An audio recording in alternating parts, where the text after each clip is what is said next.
lagi. Enggak.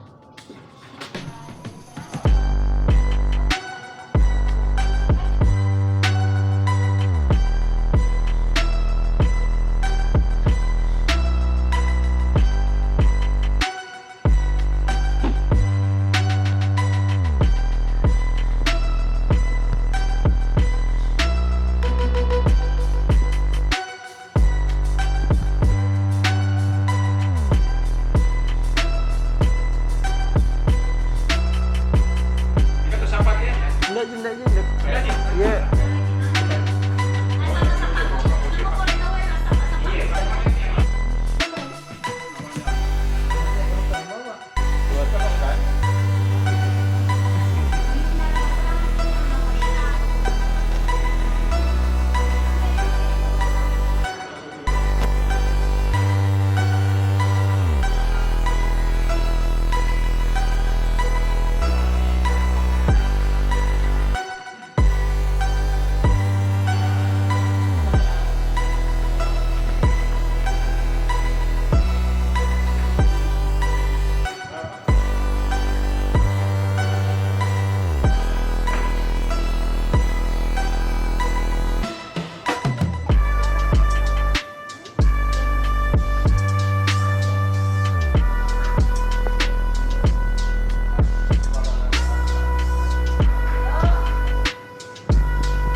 Oke, baik, kami ada di sini karena kami terima informasi di operasi Alita Parang bahwa telah diduga terjadi kondisi membahayakan manusia di kapal Tahlia ini, KM Tahlia, sehingga kami langsung bergerak bersama teman-teman dari SAR Brimob dan teman-teman dari BPBD Kota Parepare mengkoordinasikan apa betul kejadian tersebut.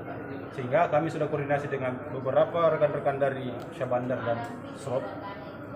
Ini masih diduga korban hilang. Nah, untuk saat ini kami mau koordinasi dengan kapten kapal untuk menyisir kapal KM Tahlia ini untuk memastikan saja bahwa memang korban sudah tidak ada di kapal ini. Nah, setelah itu nanti kita kemungkinan mungkin besarnya karena informasi yang saya terima dari teman-teman dari SROP bahwa korban ini kronologinya ibu aja kebiasaannya itu dia itu dari jam 3, jam 4 itu dia biasanya mandi, setelah itu sholat subuh.